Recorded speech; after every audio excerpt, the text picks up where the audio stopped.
We're glad to have you back. You're still watching Business Nigeria with Tolulope Ogunjobi. Now, the federal government, through the Nigerian Upstream Petroleum Regulatory Commission, has announced the plans to significantly increase oil production by 1 million barrels per day over the next 12 to 24 months, with the aim of enhancing the country's energy output and contributing to economic growth, of course, development.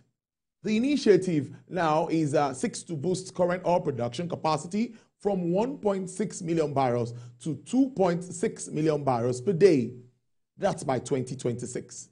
Now, the Chief Executive Officer of the NU PRC, that's Mr.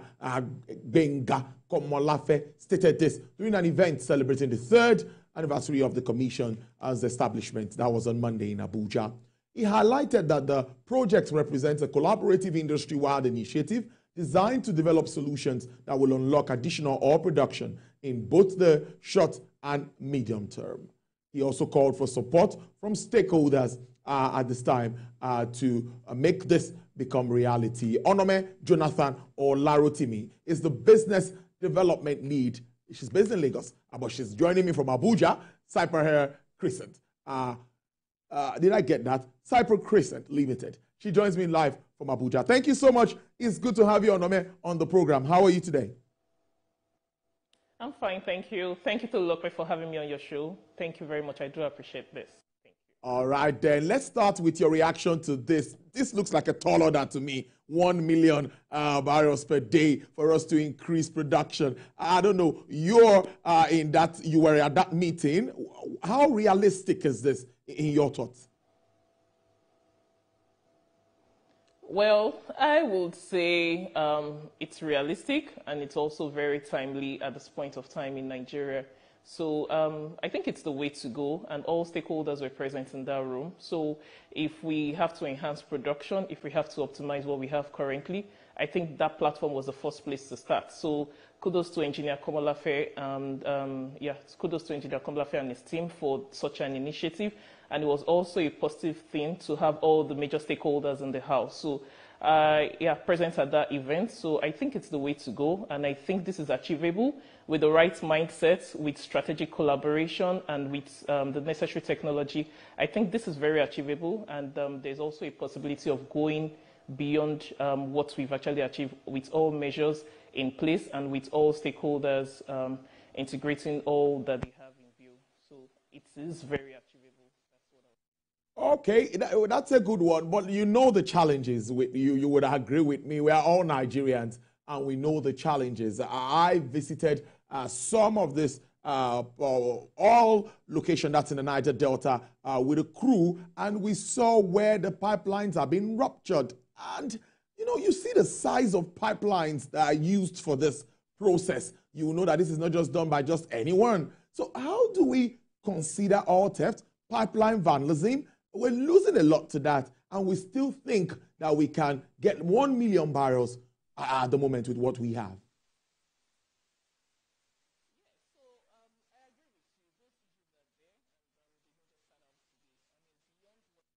Well, I can't hear you anymore.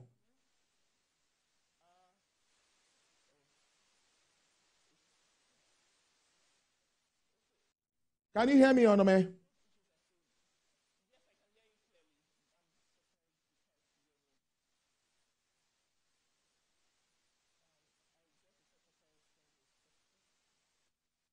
All right, then I think we are not getting, we're not hearing Onome from Abuja. We don't know what is happening, but we'll try to.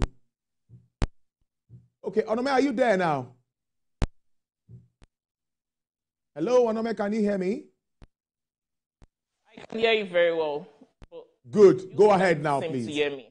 Go ahead now. Go ahead. Okay, now you can hear me. Okay, awesome.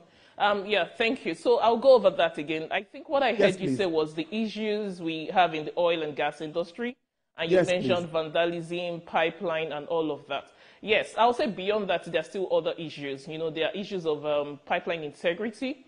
There are issues of infrastructure, and there are issues of integrity. Then, I mean, insurgency, quite a number of issues. Then, I mean, those are the things we see at the surface. I mean, beyond that, there are still operational issues as well, you know, trying to have the right operation and probably sometimes processing cycle of contract and all of that. So the issues are there. But regardless of those issues, I'm glad that this conversation started from the NUPRC meeting that we had.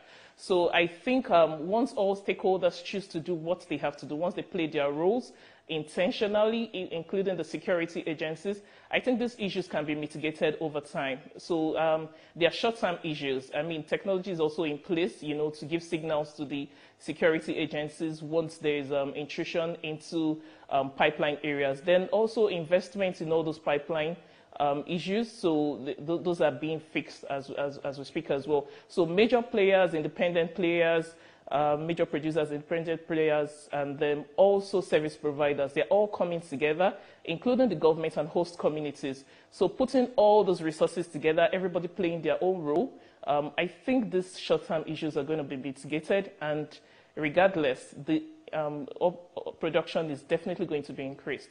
So it is achievable as well, and these issues will be resolved in no time.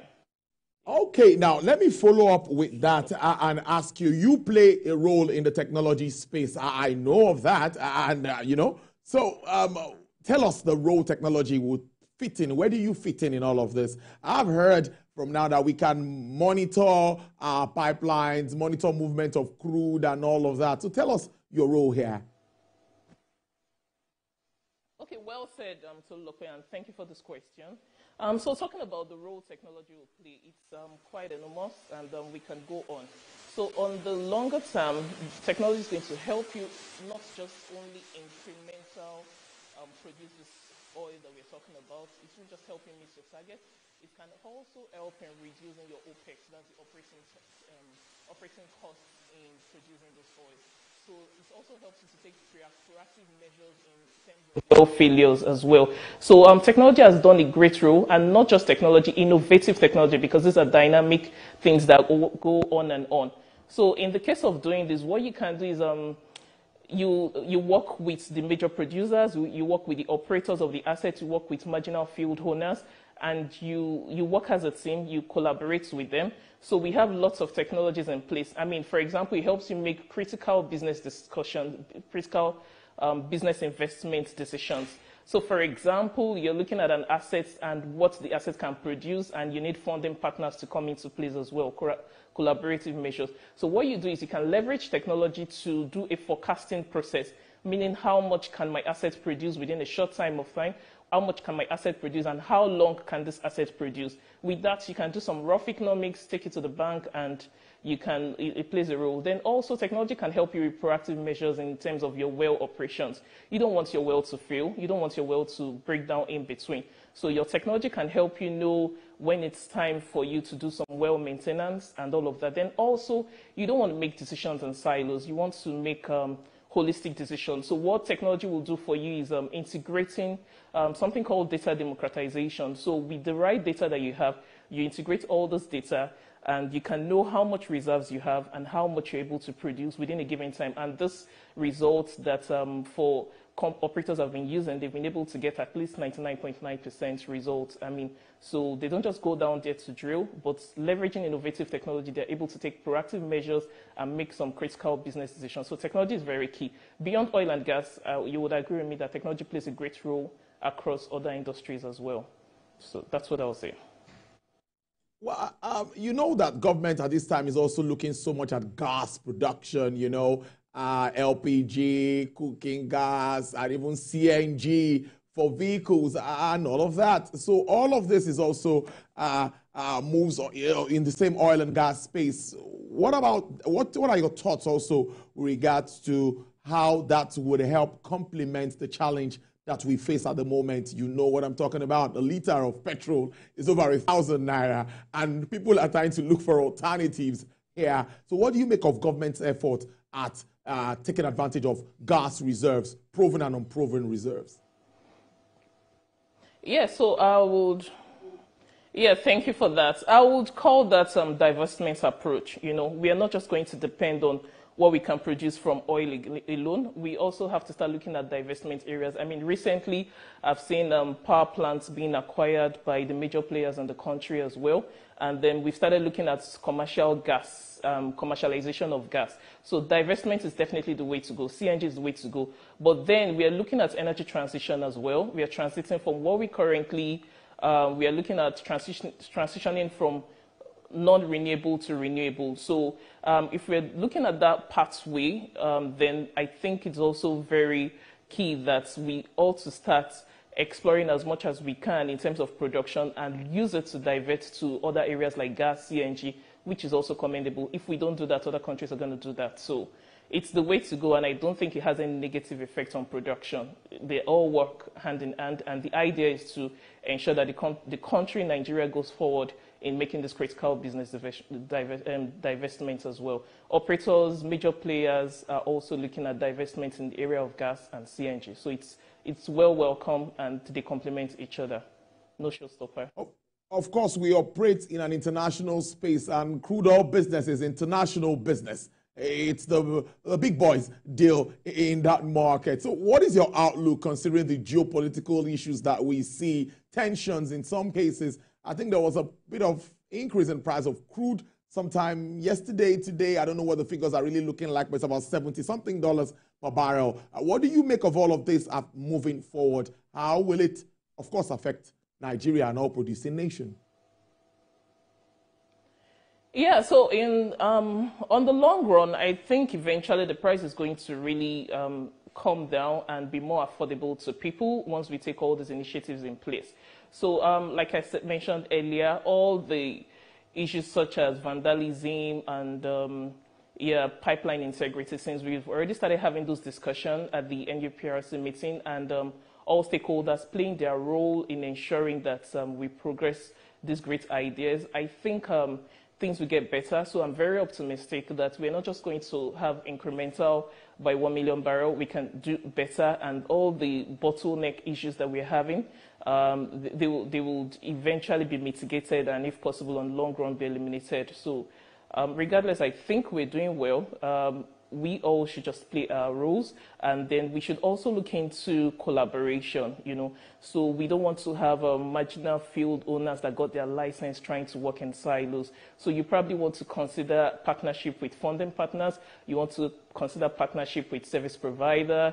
You want to consider partnership with technical experts who can help you operate your assets. And at the end, we talk about equity, or we talk about some, percentages in your production. And at the end, so that makes it faster, you produce further, and at the end, everybody's happy and the country moves forward. And at the end of it also, you can talk about price competitiveness, and at the downstream, then you can have a better chance for a more competitive market and probably a reduction in price. So that's good.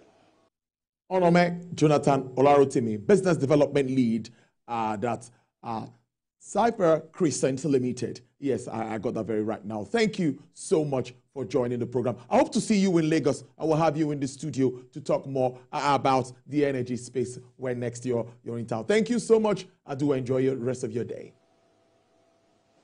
Thank you, Tolulope. Yeah.